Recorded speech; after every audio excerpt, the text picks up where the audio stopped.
15 شعبان کی رات کو عائشہ فرماتی ہیں میں اٹھی تو آپ بستر پر نہیں تھے، تو میں ڈھونڈنے نکلی تو آپ جنت البقیع میں پہنچے ہوئے تھے۔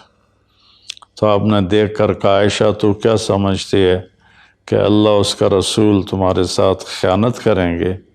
میں تو بقیع والوں کے لیے آیا تھا دعا کرنے۔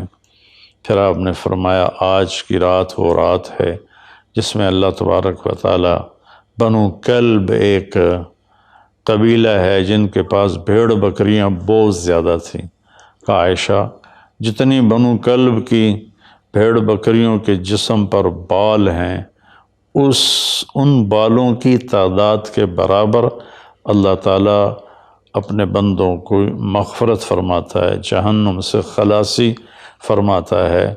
اس پر شب برات اور شب مغفرت علماء نے اس کا نام رکھا، میرے نبی کی زبان سے یہ نام نہیں نکلا۔ تو اس کی یہ فضیلت ہے کہ اس میں اللہ تعالیٰ کی طرف سے بخشش کا نزول ہوتا ہے۔ باقی یہ جو کہتے ہیں کہ اس میں فرشتہ اترتا ہے اور سارے سال کا بجٹ بتاتا ہے اور سارے سال کے واقعات، یہ کسی حدیث میں میری نظر سے نہیں گزرا۔ سورہ دخان میں فیہا یفرق کل امر حکیم کا جو آیت آتی ہے تو اس سے پہلے کی آیت شب برات کی نفی کرتی ہے، انا انزلناہ فی لیلۃ مبارکۃ، کہ ہم نے اس سے مبارک رات میں اتارا قرآن پاک۔ تو قرآن پاک تو لیلۃ القدر میں اترا ہے، تو اگر کوئی کسی قسم کے اعلانات ہوتے ہیں تو پھر شب قدر میں ہوتے ہیں، اس رات میں نہیں ہوتے۔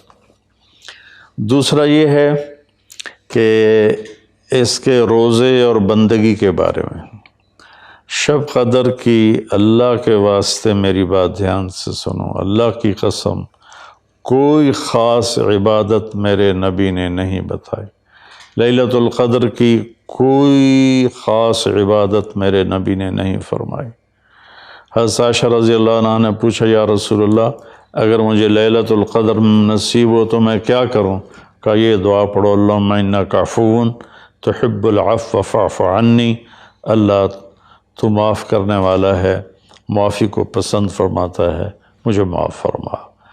تو میرے نبی کی عبادت وہی 11 رکعت تہجد کے نوافل تھے، چاہے وہ شب قدر تھی، چاہے وہ شب برات تھی، چاہے وہ شب جمعہ تھی۔ تو اب اس کے نام پر لوگوں نے کیا کیا خرافہ، چونکہ ہم قرآن اور حدیث سے نہیں جڑے، کتابیں لکھی ہوئی ہیں، کس نے لکھی، اس کی سند کیا ہے، اس کی تمیز ہی کوئی نہیں ہے، تو وہ پھر بہت ہی زیادہ 4 رکعت پڑھو، پہلی رکعت میں یہ پڑھو، دوسری میں یہ پڑھو، تیسری میں یہ، چوتھی میں یہ سب بدعات ہیں، ان کا کوئی تعلق نہیں میرے نبی کے کسی بھی فرمان سے۔ میرے نبی نے صرف عبادت کا فرمایا ہے، عبادت تو شب قدر میں بھی کوئی خاص عمل نہیں۔ اور دوسری بات یہ کہ اگر آپ نے عبادت کرنی ہے تو مسجد نہیں گھر، مسجد نہیں گھر، مسجد نہیں گھر۔ میرے نبی نفلی بندگی گھر میں ادا فرماتے تھے۔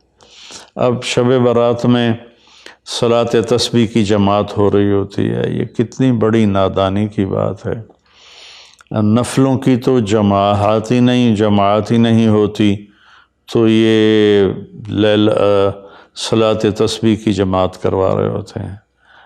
نفلی عبادات کے بارے میں اللہ کے نبی کا طریقہ گھر میں پڑھنا ہے، اور اللہ کی طرف سے بھی ہمیں جو اشارہ ملتا ہے فَاذْكُرِ اسْمَ رَبِّكَ وَتَبَتَّلْ إِلَيْهِ تَبْتِيلًا، اپنے اللہ کو خوب یاد کریں اور لوگوں سے کٹ جائیں بالکل، اور سب سے کٹ کے آپ اپنے رب کو یاد کریں۔ وَمِنَ اللَّيْلِ فَتَهَجَّدْ بِهِ نَافِلَةً لَكَ عَسَىٰ أَن يَبْعَثَكَ رَبُّكَ مَقَامًا مَحْمُودًا فَإِذَا فَرَغْتَ فَانصَبْ وَإِلَىٰ رَبِّكَ فَارْغَب ان ساری آیات کا خلاصہ یہ بنتا ہے کہ نفلی عبادات سنتیں بھی ہوں گھر میں پڑھو، اور خاص طور پر جو ایسی راتوں کی عبادت ہوتی ہے، مسجدوں میں اکٹھے ہونا اور اس رات میں جھنڈیاں لگانا، پھر آتش بازی کرنا، یہ آتش بازی تو بالکل ہی اسراف ہے اور خرافات ہے۔